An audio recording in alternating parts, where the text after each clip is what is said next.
Hello guys, this is NASCAR Panda back with another video, and in today's video, I'm going to be telling you the worst thing about every map in the Hunter Call of the Wild, so let's get right into it.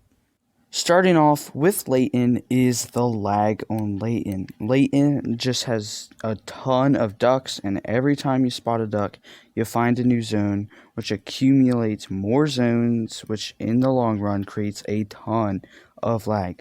I do not know why there has to be a new zone every single time you spot a duck. I just don't understand it. Next up, we have Hirschfelden, and Hirschfelden is the worst at finding animals in their drink time.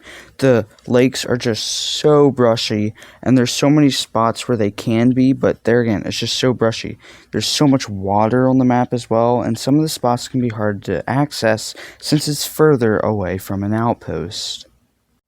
Next up is Medved, and Medved is the worst at just dying on the map. I do not understand why the ice has to be so annoying. So many times you fall through the ice. Also, there's a bunch of mountains that you can and also, Medved just sucks in general. I think everybody knows that. Next up, we have Rohunga, and Rohunga is the worst at having an accurate map.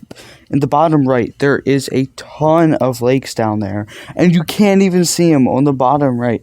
Also, there's a few on the top left and the bottom left, so it just doesn't make sense. There's so many lakes around the river, like just a little bit into the coastline, and it doesn't even show any of them. Now we got Parque Fernandez, and on Parque Fernandez, it is the worst at having animals just so awkwardly populated. At some lakes, you could have 100 animals, and at the next lake, you could have one or two. It just doesn't make sense. Why can we not have an even distribution on Parque Fernandez? Now with Yukon, I kind of struggled with it a little bit, but then I remembered the river. Like, how are you supposed to get across on this river? It is so annoying. There's so many like indents on the river, and it just makes everything so annoying to go across. Like, there's so many skinny spots that it looks like you can get over. It starts really shallow, but then all of a sudden it's just like super deep. Like, it just doesn't make sense.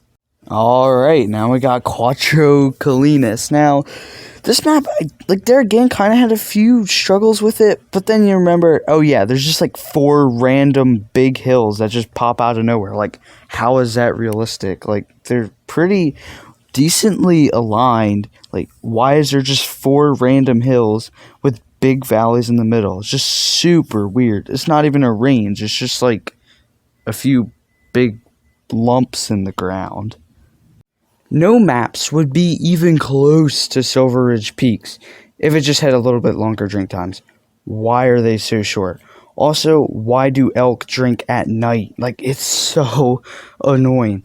This map could just been way, way, way up there. It's still the best map, but it could have just had a few tweaks to make it even better. New Zealand, pretty easy one.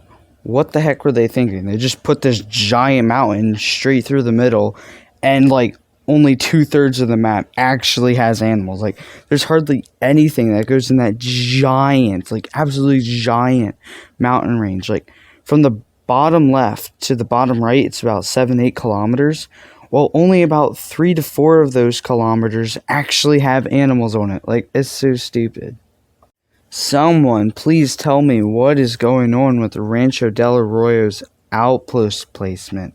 Like, it just doesn't make sense. On the right of the map, there's hardly any outposts. Like, there's that one on the bottom right, and that's pretty much it. Like, what were they thinking? Just add a few more outposts to the right, and also all the other outposts, they aren't a ton better as well. I like to have outposts where you can walk out and go to a lake within like 200 meters. There's just not a lot of those outposts on this map. And finally, Mississippi Acres. Why do you have to be so foggy when raining? Like, I get it's realistic, but it just makes the map so depressing. I don't want to go home and play a hunting game where it's just raining. Like, I just got out of the real world. Just let me play a game and have it be nice and sunny. Like, I don't want to come out here in the rain. And there you have it, folks. I hope you enjoyed this video, and if you did, please hit that like button, and if you haven't already, please subscribe. Peace.